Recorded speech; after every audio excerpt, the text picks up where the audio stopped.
तो चलिए शुरू करते हैं आज का वीडियो। आज की जो वीडियो है वो है क्लासिफिकेशन पर रहेगा।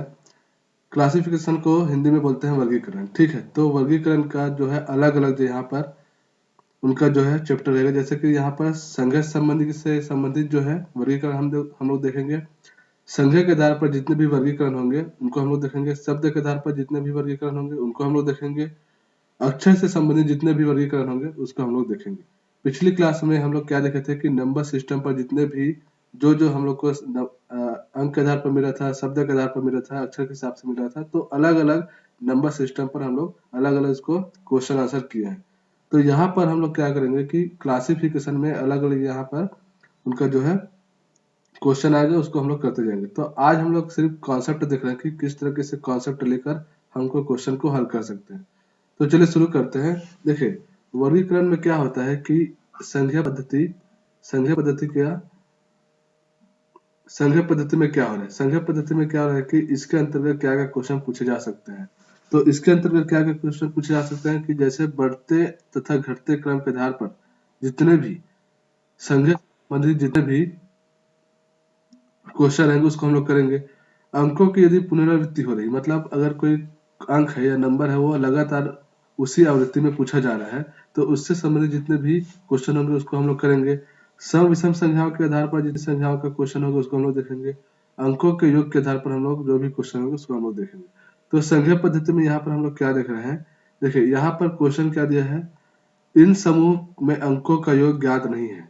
देखिए, यहाँ पर क्या बोला है स्पष्ट रूप से कि अंकों का हमको योग इस क्वेश्चन में दिया गया है, लेकिन कुछ ऐसा जो है मतलब जो क्वेश्चन है, मतलब आंसर है जो इसमें अलग है। जैसे कि यहाँ पर 4+3 अगर हम लोग करते हैं तो ये क्या हो जाता है 7। फिर 6+1 कर रहे हैं तो क्या हो जा रहा है 7। फिर 5+6 कर रहे हैं तो क्या हो जा रहा है 11। फिर 5+2 कर रहे हैं तो 7 हो जा रहा है। तो यहाँ पर ए, बी और डी सभी क्या है, सभी का जो योग है वो 7 आ रहा है। मतलब ये तीनों जो समूह है वो क्या है, सही है।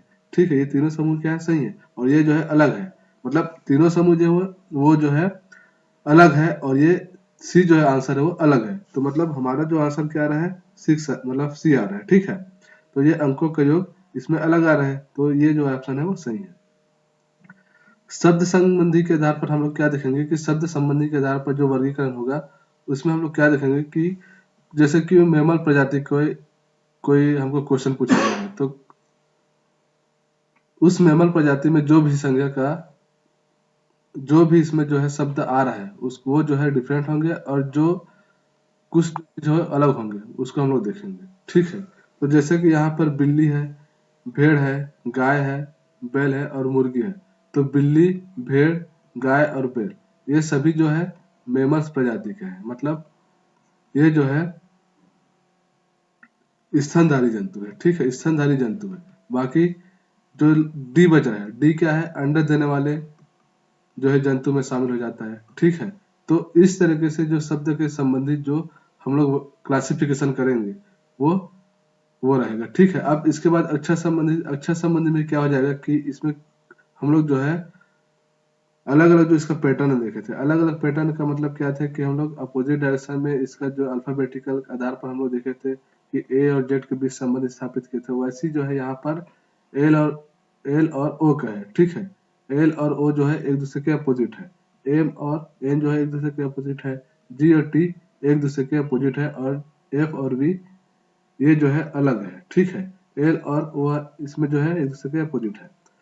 फिर एम और एन, फिर जी और टी। ठीक है, अब एफ और बी अलग है, तो ये इसका क्या हो जाएगा, इसकी विषमताएं हो जाएंगी। तो अक्षर संबंधी जितने भी क्वेश्चन आएंगे तो ऐसे ही हमको उसको विषमताओं को पहचानना है।